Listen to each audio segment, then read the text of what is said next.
So, Madam President, these you can actually send out teams to pick up as they wash up on shore. People are watching their livelihoods wash up on the beach. Terry was talking about how if the walls stay up on a building around here, hurricane comes, you wash out the mud, and a week later everybody's back in business.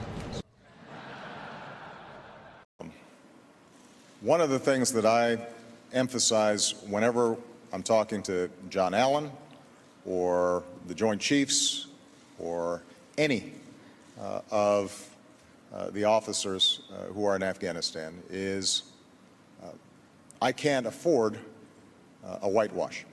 I can't afford not getting the very best information.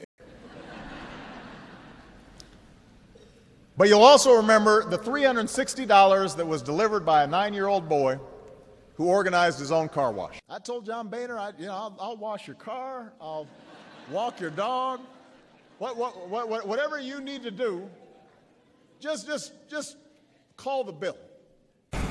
A guy complaining about his mom not buying him the chips he wants, or either he has to wash the dishes this night, and different things like that, and then. Yeah.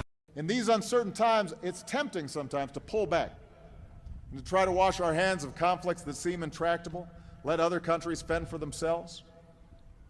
We promise to keep culture like dollars and gum wrappers stashed in inside-out pockets, tumbled and dried in the wash, bleached and chlorinated by city swimming pools. And perhaps those of us who have been promoting democracy feel somewhat discouraged since the end of the Cold War, because we've learned that liberal democracy will not just wash across the globe in a single wave.